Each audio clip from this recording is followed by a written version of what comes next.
And we're back with our last segment of the afternoon, our music segment, part 2. Shouts to my man Eli.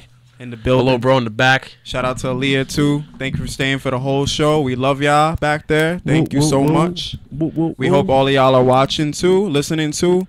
We'll be back with another episode on Monday. But let's get into our last segment now. So we're going to talk about the 3 albums that came out this past week. What a Time to Be Alive by Future and Drake. Good AM by Mac Miller. And 90059 by J-Rock. 90059. 2 were pretty slept on.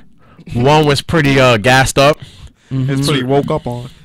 Yeah, well, 1 was woke up on. So, I will go about them in order. So, 90059 by J-Rock. I didn't really listen to J-Rock that much. I was mostly a Kendrick Lamar, heavy Ab-Soul fan, Schoolboy Q fan. Didn't really listen to J-Rock that much. He really didn't have too many projects under his belt. But, 90059 is a bomb album. He held his own the entire album. It has amazing replay value. Short to the point, 11 tracks. Every single one is great.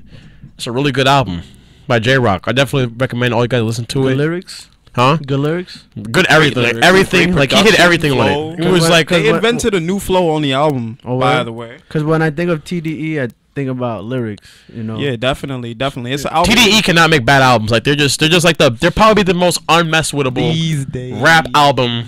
I mean rap album. Rap group. Huh? Rap group. That one wasn't even whack. I had bars on it. It just wasn't all that. Same with Oxymoron.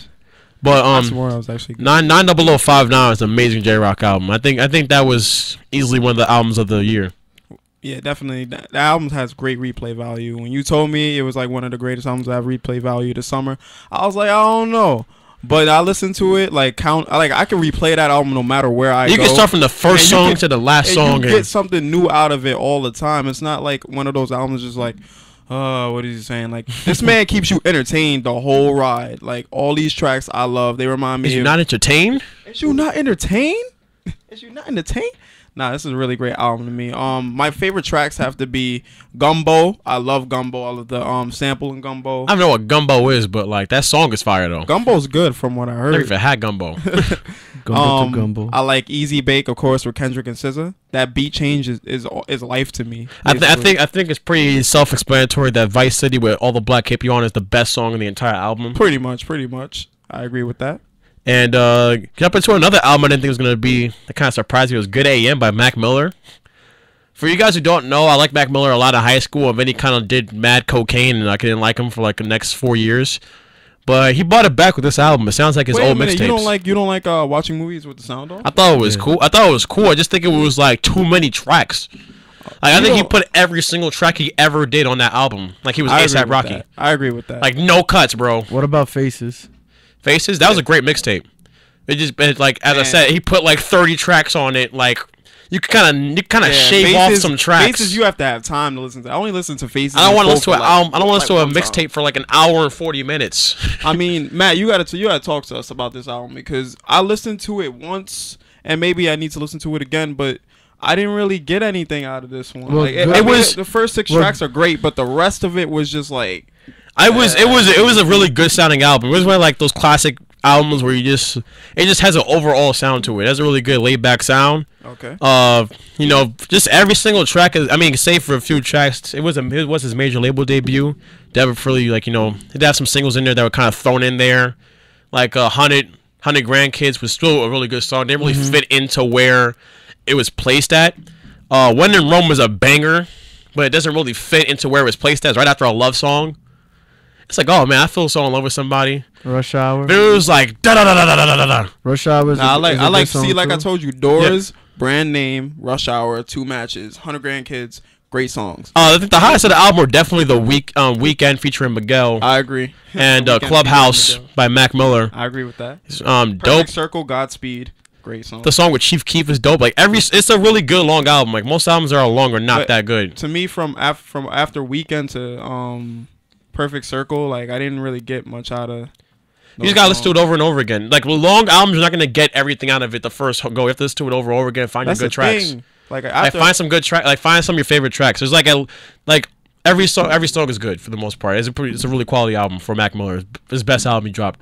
Easy. Okay.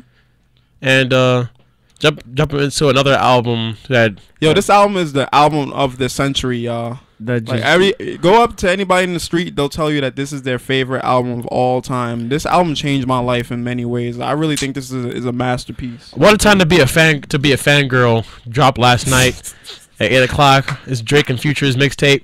To be completely honest, when I heard they were dropping an album, I said I was gonna go move out to the West, skip school, listen to this for 24 hours. And I heard it the first time, and when I first saw the cover art from Google Images, I was like, the cover art's kind of whack sauce, but the album's gonna be fire though. See, and then I heard the album, and I heard the first time, I was like, okay, I like this. Okay, first track, okay, second track, I was like, okay, I don't know where this is going, but third track, I was like, okay, brought it back. All right, cool, Live from the Gutter, it's cool. Oh, wow, okay, yeah, yo, whoa, man, come on, man, all right, that was a nice Drake song at the end. That's kind of how I felt the 30 minutes. Let me tell you. Digital Dash, I still it's okay to me. Like when I first heard the intro, intro on the album is very important to me. Like you have to keep me in with that intro, and that song didn't do it, so I was like, oh. And then I heard Big Rings, and I was like, all right, whatever, it's a banger. Then I heard Live from the Gutter. I was like, all right, this is fire. Diamonds Dancing is all right. They picked it up. Then it just kind of. They picked the ball up and they kind of dropped on the floor like Marcus's papers right there. Yeah, change locations. It's kind of what happened with the album. It was just the album felt like Future just You don't think I'm the plug? It's okay. It's not. How's the album? To be honest, the album I put on Instagram, it's a 7 out of 10 for me. And I heard the album 5 times over. I agree with Matt. This is out of 10. This is not like a first listen to it in the car ride to school when I was talking to my dad while I was listening to it, and then I give it a 7 out of 10. I heard this all the way through 5 times.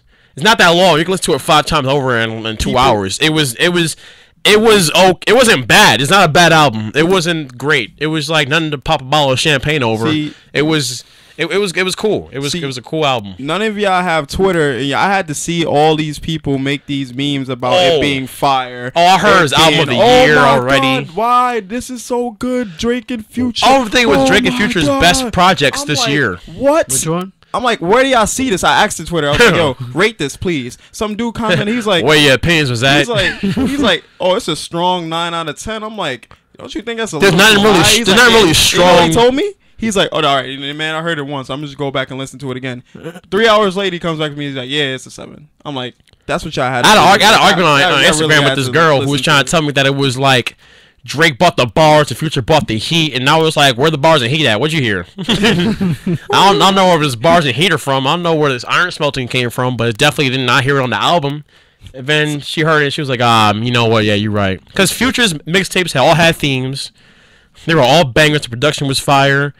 Drake, his last album was alright. I didn't really, but his past few songs were banging. They came together. I heard Where You At on Future's album. I was like, oh man, this mixtape's gonna be fire. Oh man. Then you was like, where I heard this, and I was like, the Drake song at the end was great, but it sounded like Future just took his leftovers from Dirty Sprite 2, didn't make it, and said, Drake, want to hop on this, make an album? He was like, alright. If you're reading this, you're drinking Dirty Sprite too late. Yeah, it just sounded like they make this album it sounded like they had music class and the professor said, okay, you gotta find a partner and they just make an album with them by Sunday. And they was like, oh snap, they just made it up the day before it was due. It was on the syllabus and Drake didn't see it. He's like, yo, Future, yo, alright, what time do you have class? Alright, get out at 3:30. Alright, bet we're gonna meet up. Bang this album out real quick. Make 11 tracks. Quick. And then we're gonna email it to the professor. It's due Friday. Alright, but just email us Sunday. and make it fire. And Future's like, alright, man, I got some beats that I found on YouTube that I was gonna use for my last album, but I didn't use them. Want to hop on them? Alright, bet. I'll just use your leftover bars. Slim Jesus' song bangs more harder than this. I want to say actually no, I would say Slim Jesus is the truth. So y'all don't know Slim Jesus? Artist of the year. Definitely. But definitely, of all 3 of these albums, I definitely say 90059 by J-Rock is the best. I'm gonna also select What a Time to Be Alive is nope. 90059 is the best album of these 3. How do you feel, Jeremy? I feel like you can't say The Weeknd. No, I won't. The Weeknd is the best album. The Weeknd is the best album? Yes. That's not an album. I know. I'm just testing, yeah. You're testing us to know if the Weeknd's an artist? Nah, but I personally think I haven't listened to 90059 yet, so I'm definitely gonna give it a try tonight. But as far as What a Time to Be Alive, I mean, yeah. And Good AM, you're Good AM. I feel like Good AM is good. That could definitely be artist. That could be album of the year. That could contend. I see in a debate for album of the year. I see a lot of improvement with Mac Miller over the past few years and stuff, like from watching movies to like right now, you know, and like Good AM has a very good strong sound. Yeah, sound, but more like cohesive. It's very cohesive for a 17-track album. I say that.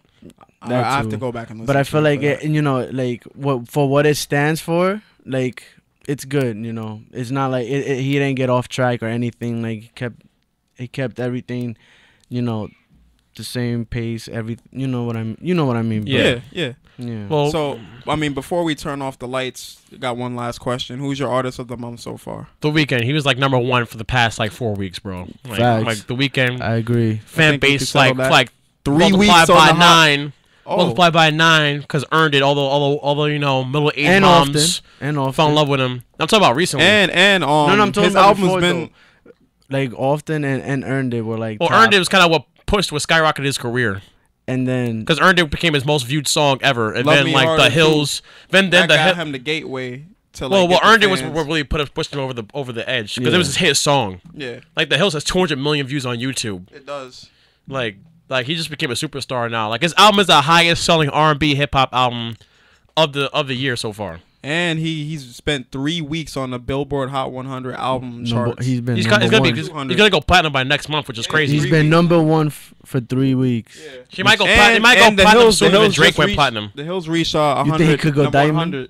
Diamond probably. I mean that will take like 8 years or so. Yeah. That's 10 million. And the Hills is number 1 on the Billboard charts right now too. Yeah. This morning. So calling it The Weeknd. Shout out to you, Abel. Word. Shout out to you, man. You're my hero. Thank you. Yeah, that's Jeremy's hero, baby. So, well, shout out to The Weeknd, shout out to J-Rock, shout out to Future Drake, and we'll be back next week. Shout out to all of y'all that watched it in the back, and shout out to all of you listening. Shout out to Slim Jesus. Shout out to Slim Jesus. Come out to the White Tea Party. Come out for recruitment week. Yeah. It's the Trifecta Live on WICR. Stay in school, don't do drugs. Good night. We out.